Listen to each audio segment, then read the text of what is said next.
Primera carta a Timoteo, capítulo 2. Primera carta a Timoteo, capítulo 2, versículo 3.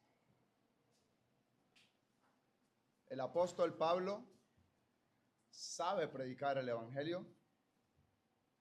Dios le ha dado la sabiduría y el don para transmitir esa enseñanza.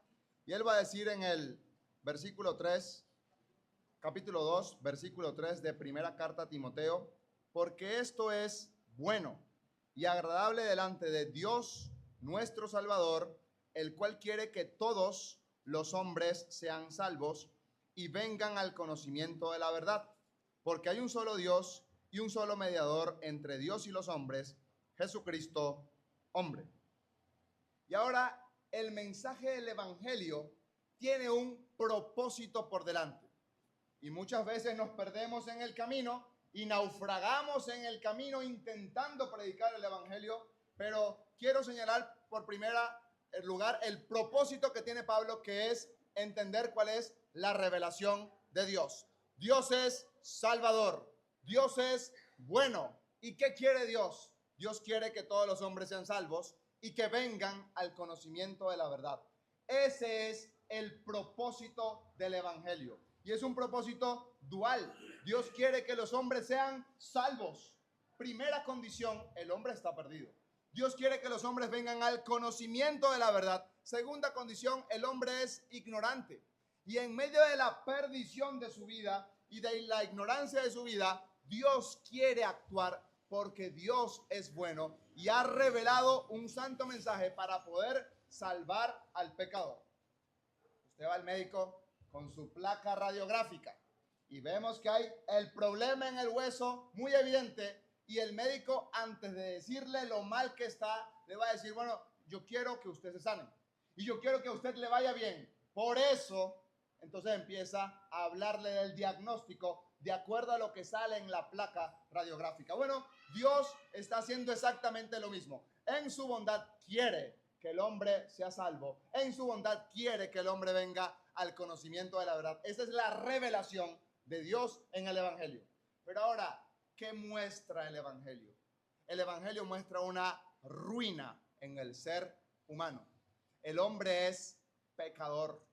Y el hombre en su pecado no puede hacer nada humanamente hablando para revertir esa condición espiritual. El médico va a ver la placa y usted está fracturado. Si el médico no interviene, usted va a seguir con esa fractura el resto de su vida. Y si es cierto que es doloroso poner tornillos y ajustar y poner yesos y todo lo demás, el médico tiene que darle el diagnóstico correcto. En su ética profesional, él le va a decir: el hueso está roto, necesita un ajuste. Bueno, Dios le va a decir al pecador: usted se encuentra en su pecado. Y en su pecado está perdido, lejos de Dios, sin salvación y sin conocerlo a Él. Esa es la ruina del pecado.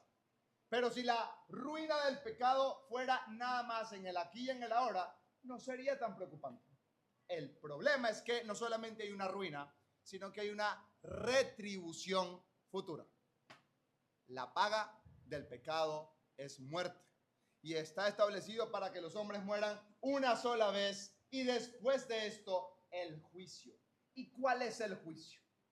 Bueno, pena de eterna perdición, excluidos de la presencia de Dios y de la gloria de su poder, a aquellos que no quieren obedecer al mensaje del evangelio, a aquellos que se deleitaron en la ruina de su pecado y se quedaron en esa condición, en esa situación. Contaba el hermano que había una persona con una discapacidad y nunca se había querido hacer operar porque es que le era más rentable seguir en esa discapacidad pidiendo dinero a los demás por la lástima que eso generaba. Bueno, el pecador a veces se encuentra en esa condición, sabe que está mal, sabe que está perdido, pero como eso le da cierto placer, ciertos dividendos en la vida, se queda en esa situación y no quiere avanzar a una mejoría. La ruina del pecado es no solamente que el pecado deteriora, degrada la vida, sino que el pecado endulza el corazón. ¿Qué dice Hebreos acerca de Moisés? Que él dejó por delante los deleites temporales del pecado. El pecado tiene deleite. Pregúntele a una persona, después de haber pecado, si no siente cierta alegría en el corazón por los actos que ha cometido. Eso es lo que dice la palabra de Dios. Entonces es terrible, es tal cual como una droga, que puede dar un deleite, pero está destrozando la vida. Ese es el pecado. Arruina al hombre, y en medio de esa ruina, el hombre se siente bien. Necesita el hombre entender la retribución. Si usted sigue en las drogas, se va a morir. Si usted sigue en el pecado, no solamente es que se muere físicamente, es que va a estar lejos de la presencia de Dios, perdido en la condenación del infierno. Ese es el diagnóstico, y es penoso y es difícil de afrontar, pero es la verdad. El médico con la radiografía no le va a decir, no, usted está muy bien, váyase tranquilo a su casa. No, hay que decirle la verdad. Si está fracturado, mijo, necesita una intervención. Pero ahora, ¿cuál es el remedio? Porque ese es el diagnóstico, esa es la situación general. ¿Qué revela el Evangelio referente al remedio? Bueno, el hombre no puede pagar su deuda. El hombre no sabe pagar su deuda. Todo lo que el hombre puede hacer por sus medios no hacen nada para pagar su deuda. En vano el fracturado se toma una aromática de manzanilla para aliviar el dolor. Eso no hace nada para revertir la fractura. Bueno, Cristo viene a este mundo. Cristo toma forma de hombre y Cristo lleva mi propio pecado, mi propia maldad, mi propia ruina y todos los efectos de la retribución que genera esa ruina. Cuando Cristo muere en la cruz, en el Calvario, Él está llevando el pecado de todos los hombres, de todos los tiempos, para que todo aquel que en Él cree no se pierda, mas tenga vida eterna. De modo que Cristo paga en su cuerpo de carne por toda la humanidad. Toda persona que mira a Cristo para salvación tiene vida eterna. ¿Qué está haciendo Dios? Dios está arreglando el problema de la ruina del pecado, ofreciendo un remedio por medio del Señor Jesucristo. Y el médico le va a decir al paciente, bueno, le vamos a colocar un tornillo acá, un clavo acá, la operación puede ser programada para este día, necesitamos esto y se va a hacer estos exámenes de salud previo a la intervención quirúrgica y luego lo vamos a operar. Una cosa es saber intelectualmente lo que va a pasar en el quirófano y otra cosa es experimentalmente pasar por el proceso de cirugía. Bueno, amigo, una cosa es saber cuál es el plan de salvación que ofrece Dios para el pecador de gratis salvación, como hemos escuchado, y otra cosa es aceptar ese remedio eficaz para mi propia vida. Hay que pasar del remedio a la redención. Hay que asumir como propia la obra de Cristo en la cruz. Él murió por todo el mundo, eso es cierto, pero yo confieso, Él murió por mí. Yo confieso que su sangre derramada fue a mi favor. Yo confieso que su muerte en la cruz fue para darme salvación a mí. Hay que personalizar la salvación. Hay que involucrarse en la salvación. Todo Dios lo hace para el hombre pecador. El hombre necesita aferrarse a la fe en Cristo Jesús para ser salvo, para tener vida eterna. Y es allí donde está la gran diferencia entre la teoría de conocer que Dios es amor y la realidad de experimentar en el corazón Dios es amor. Y el paciente, luego de ver el diagnóstico y luego de ver la situación, tiene nada más dos opciones. O acepta el consejo del médico para programar la cirugía, o le dice muchas gracias, muy amable, se levanta y se va con su brazo fracturado. Nada más hay esas dos posibilidades. ¿Y qué puede hacer el pecador?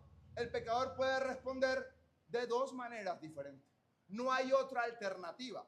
O acepta el mensaje de la salvación o lo recibe por fe en el corazón para ser salvo, para recibir el remedio de la salvación, o definitivamente lo rechaza, lo deja a un lado y sigue su vida por delante como aquel hombre que sigue fracturado. Ahora, usted me dirá, bueno, hermano, una cosa es aceptarlo, otra cosa es rechazarlo, pero es que yo no estoy en ninguno de los dos puntos. Yo estoy en un intermedio, yo no rechazo a Cristo, pero es que no lo he aceptado como usted. Usted parece tener una experiencia personal con Él que yo no la tengo, pero yo no estoy rechazando a Cristo. Bueno, la Biblia dice que nada más hay dos posibilidades. O usted recibe a Cristo para salvación, o cualquier otra opción disponible es rechazar a Cristo para condenación. Y eso es grave, y eso es peligroso en la vida. ¿Por qué? Porque uno no sabe cuándo se va a morir. Y normalmente el predicador dice, amigo, usted no sabe el día que se va a morir y tiene que buscar a Cristo. Y también aplica para el predicador. El predicador no sabe el día que se va a morir y tiene que hacer la predicación con fidelidad. No puede andar divagando en el mensaje del evangelio sin presentar todos los elementos claros. A veces el predicador se queda en la ruina y el pecador está perdido y se va a perder y tiene que creer en Cristo y hasta ahí. Y nunca le proporcionamos el remedio, nunca le alentamos a responsabilizarse delante de Dios por su pecado. Así como el pecador tiene una responsabilidad con Dios, el predicador tiene la responsabilidad de anunciar el evangelio completo. Desde la revelación que Dios da para que todos sean salvos, hasta la responsabilidad. Usted puede recibir a Cristo por fe en Él.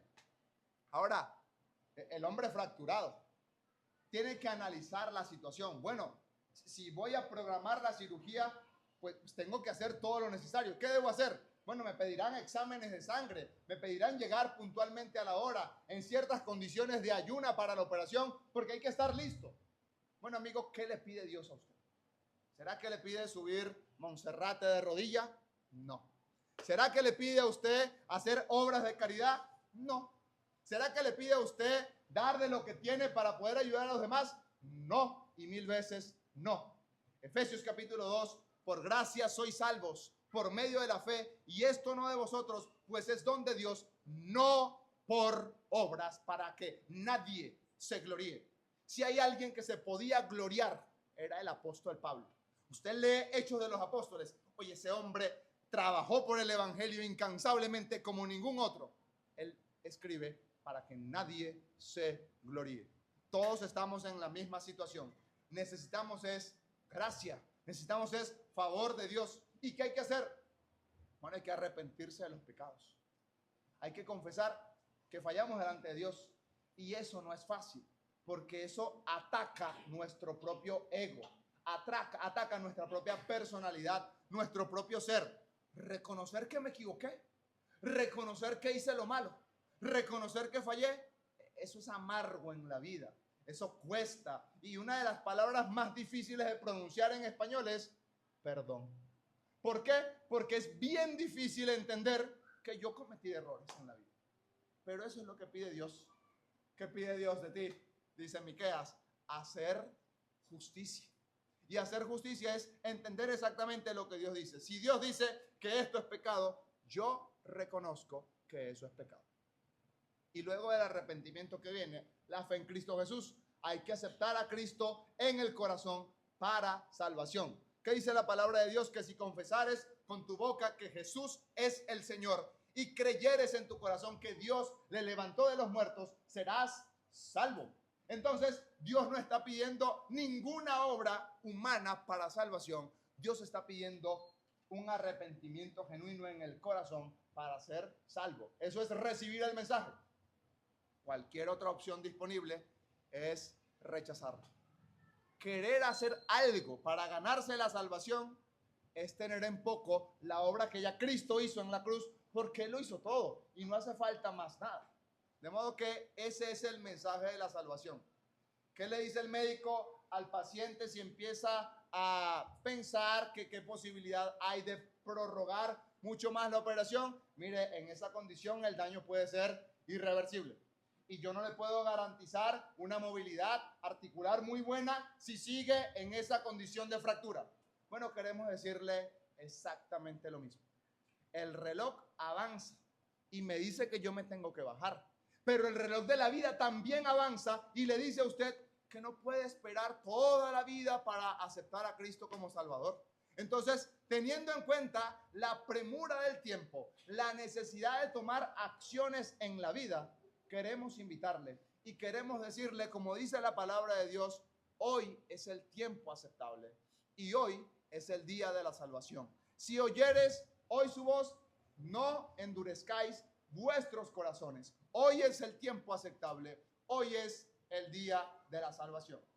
Y eso no es un evento religioso, de venga adelante, pase y repita conmigo, Señor Jesús, te recibo. No, pero puede ser que una persona con genuina fe haciendo ese evento religioso sea salvo. Pero ahora no vamos a hacer eso en esta mañana. Lo que sí vamos a hacer es invitarle a buscar al Señor Jesucristo y a arrepentirse de sus propios pecados para tener vida eterna. Ese es el diagnóstico general. Dios ha revelado una salvación grande porque el hombre no le conoce y porque el hombre está perdido. Y queremos decirte, amigo, puedes conocer a Dios y puedes librarte de la condenación a través de la persona del Señor Jesucristo. La ruina por el pecado y la retribución que eso trae ha quedado cancelada en el remedio que Dios ofrece y en la redención que podemos aceptar en respuesta recibiendo a Cristo como Salvador personal. Pero la animación es hacerlo pronto, porque el reloj